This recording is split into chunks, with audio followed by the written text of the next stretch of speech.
Salve, salve, minha galera! Dando continuidade aí ao sistema nervoso. Então, falamos aí na aula anterior sobre como é que funciona esse neurônio, né? A questão muito importante da sinapse, de saber que eles não se tocam, né? Ali vai haver na sinapse um neurotransmissor, que ele é produzido por um axônio, para que ocorra justamente a transmissão desse impulso nervoso. Então, é muito importante vocês saberem desse detalhe, tá? Então, não é como se fosse um fio de um poste, ele é contínuo, tá? Então, no neurônio aí tem justamente aquelas regiões que são chamadas sinapses ou fendas sinápticas.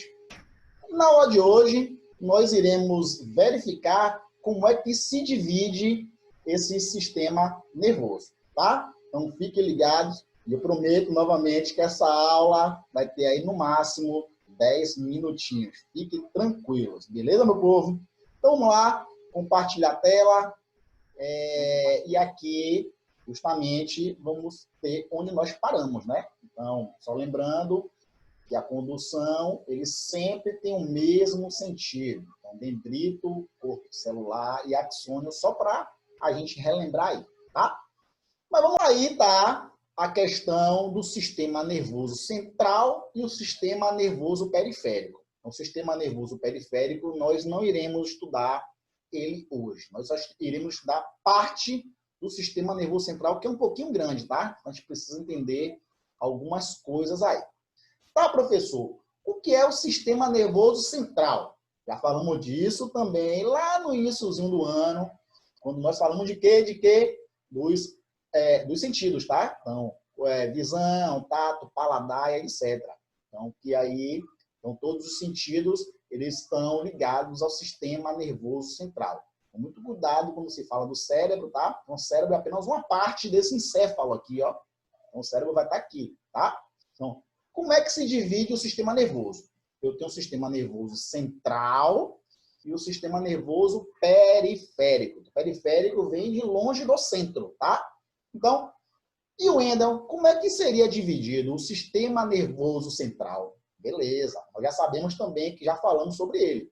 Então, esse sistema nervoso central ele é dividido em encéfalo, cuidado para não colocar cérebro, então é encéfalo. E o que é encéfalo? É tudo isso aqui que está abaixo do crânio, tá?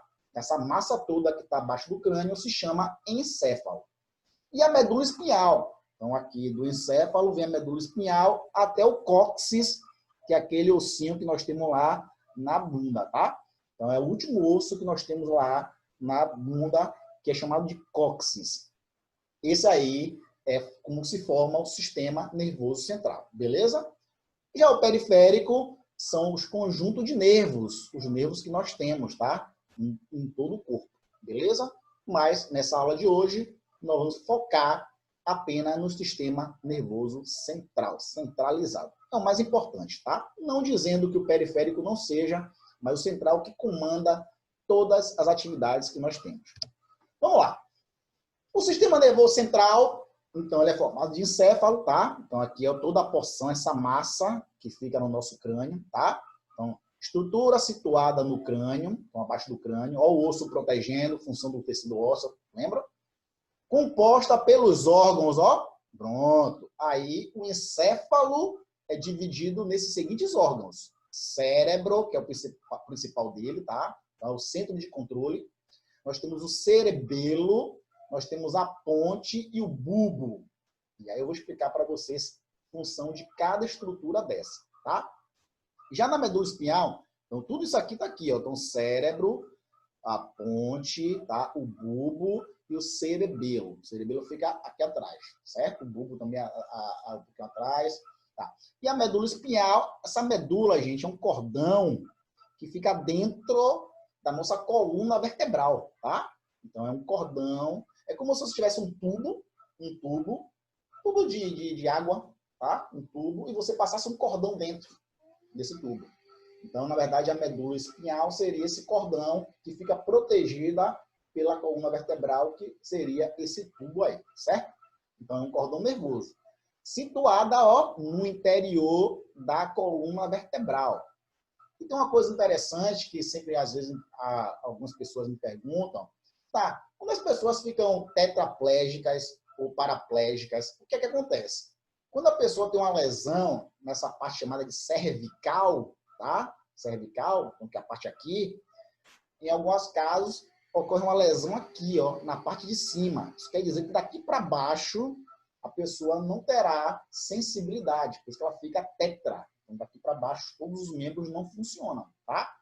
Quando a lesão é lombar, quando ela é no meio aqui, aí ela tem um problema apenas daqui para baixo, mas daqui para cima os braços funcionam normalmente.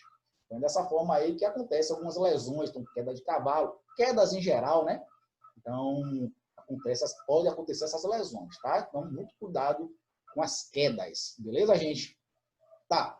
O encéfalo e a medula espinhal são envolvidas pelas meninges, ó, meningite. Tenho certeza que vocês já ouviram falar sobre essa doença aí, que é uma doença grave, tá? Meningite.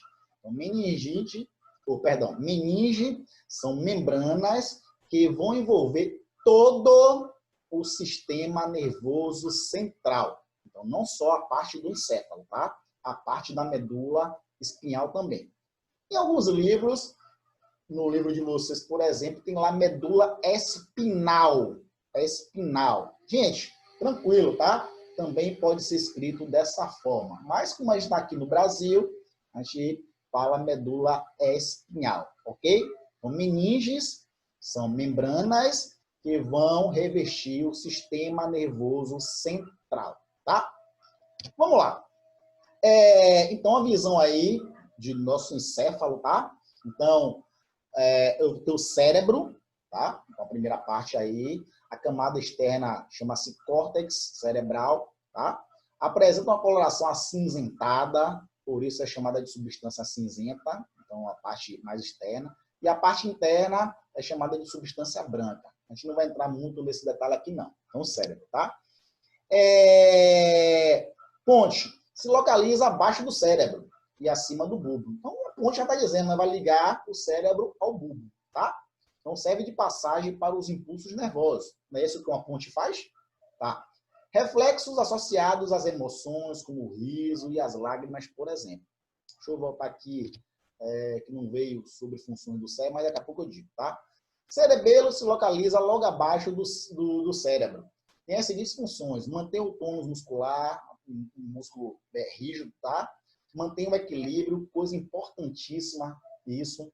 Então, uma vez eu estava andando de skate, tá? Quando eu era pequeno, lá devia ter meus 12, 13 anos, eu tomei uma queda e bati justamente a nuca, né? E uma das primeiras coisas que aconteceu comigo foi falta de ar, né? Então, ele coordena também aí os movimentos respiratórios e tal. E também o equilíbrio, você perde meio equilíbrio quando você tem alguma lesão aqui no cerebelo. E coordena as contrações musculares, ok? O bulbo situa abaixo da ponte, controla as funções importantes do nosso corpo, como respiração, batimentos cardíacos, atos reflexos, deglutição, vômito, tosse, piscar dos olhos. Então, aí, na verdade, já é quase que uma porção aqui da ponte, né? Então, a ponte liga o cérebro com o bulbo, né? Então, essa porção aqui, e o bulbo já vem diretamente depois à medula, tá? Deixa eu ver aqui. Tá, vamos ver aqui função do cérebro. Gente, o cérebro aí é o centro de controle de todas as atividades, tá? Então, se eu quero piscar, é o cérebro que vai controlar. Se eu quero contrair um músculo, é o cérebro que vai fazer esse procedimento.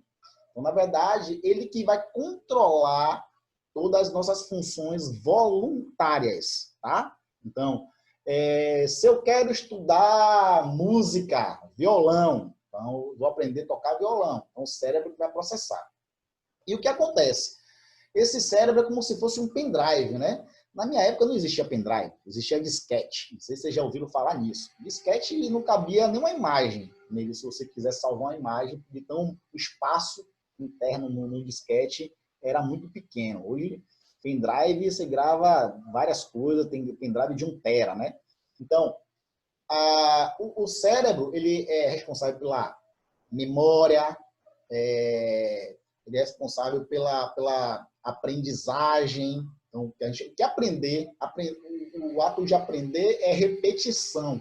Então, você repete. Então, quando eu faço repetições, eu consigo aprender. Por isso que matemática você exercita bastante, não é isso? Então, quando você vai aprender uma história, você lê bastante. Ciência, você lê bastante. Então, a leitura faz com que você tenha muitas palavras para que você consiga esboçar uma aprendizagem. E a partir do momento que nós vamos captando outras informações, não é que esse cérebro ele cresça, tá? Na verdade, quer dizer que ele vai ter novas conexões, novos neurônios são formados, então, novas vias são formadas para que você tenha aprendizado. Então, é isso que acontece com o cérebro, tá? Então, o cérebro, na verdade, é nosso núcleo, como se fosse uma célula. Ele que vai controlar tudo isso aí.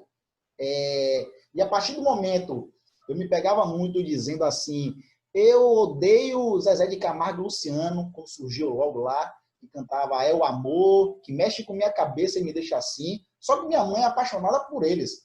E eu botava na minha cabeça que eu não queria aprender aquela música que minha mãe cantava todo dia. Então eu estava no banheiro, às vezes indo para a escola e tal, e eu via minha mãe cantando aquilo. Um belo dia, tá eu cantando É um Amor, que mexe com minha cabeça e me deixa assim. Assim, espontaneamente. Isso quer dizer que meu cérebro processou aquilo, tá? Uma memória. Então, eu aprendi, mesmo eu não querendo aprender. Então, às vezes, isso acontece também. Uma prima minha, ela sofreu um acidente e teve um problema na mão direita. Ela escrevia com a mão direita, né? E hoje, como ela não consegue mais escrever com a mão direita, ela só escreve com a mão esquerda e uma letra maravilhosa. Então, é questão de aprendizado, certo, gente? Então, essa é a outra parte aí que eu falei para vocês, tá? Então, vou voltar um pouquinho só para a gente lembrar aqui. Vou deixar aqui mesmo. Então, sistema nervoso central, dividido em encéfalo e medula espinhal, tá? Esse encéfalo, por sua vez, é dividido em cérebro, cerebelo, ponte e bulbo. Tranquilo? Então, aí que fica... Então, o cérebro aí tem função de aprendizagem, memória, informação, fala, tá? Todas as nossas ações voluntárias está restrita a ele. Nós temos aí a questão da ponte, que aí tem referente às emoções, como riso, lágrimas. O cerebelo, principalmente no que se respeita ao equilíbrio, tá? O equilíbrio também, o ouvido, não esqueçam disso, tá? Lá nós temos a cóclea, que tem um líquidozinho que a gente precisa ter para equilibrar, e o cerebelo também faz esse processo, tá? E por fim aí o bulbo, que tem função aí das questões que são meio involuntárias, né? Deglutição, vômito, tosse, piscar dos olhos, batimentos cardíacos, respiração. Então, praticamente toda a fisiologia nós temos aí referente ao bulbo. Então, a gente não consegue controlar nossa... Claro que a gente consegue, mas é um movimento involuntário. Tá? Os batimentos cardíacos também é involuntário. Belezinha, meus queridos? Então, aí, segue aí a parte 2, tá? Referente ao sistema nervoso central. Depois nós vamos falar aí do periférico e na outra aula corrigir a atividade. Valeu, galerinha! Mais uma vez, obrigado pela aula. Estamos aqui muito felizes desse formato novo que, pelo puxão de orelha que vocês me deram, está valendo a pena. Beijo no coração e até a próxima aula. Tchau, tchau!